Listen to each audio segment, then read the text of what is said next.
ప్రపంచ జీవితంలో ఏమంటాం? వాడు శత్రువు, వీడి శత్రువు, వీడి శత్రువు, వీడి శత్రువు. కానీ ఆధ్యాత్మిక జీవితంలో మనం ఎప్పుడు ఆత్మపరంగా చూస్తాం అందరినీ. వాడు ఆత్మే, మన శత్రువు కూడా ఆత్మే కదా. కానీ వాడి మనసు చెడ్డది. అంతే కదా. మరి చూడండి, యుద్ధం ప్రారంభానికి ముందు, రామరావణ యుద్ధం జరిగే ముందు రాముడికి లక్ష్మణుణ్ణి రావణుడి దగ్గరికి పంపాడట, యుద్ధనీతి ఏంటో తెలుసుకోమని.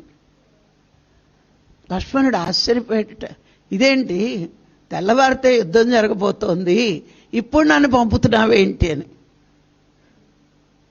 అప్పుడు లక్ష్మణుడితో రాముడు అంటాడట, రావణుడు నీతి తెలియనివాడు కాదు, జ్ఞానము లేనివాడు కాదు, నేర్చుకోవడానికి వచ్చిన చంపేటంత నీచుడు కాదు, అన్నీ తెలుసు. ఒకే ఒక లోపం. ఏ లోపం ఉంది ఆయనకి? కామం అనేది ఉంది. దానివల్ల దిగజారాడు, అంతే కదా.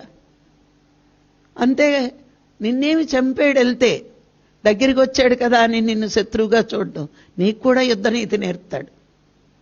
అంటే అక్కడ రాముడు ఎంత ధైర్యంగా శత్రువు దగ్గరికి తమ్ముడిని పంపాడు చూడండి.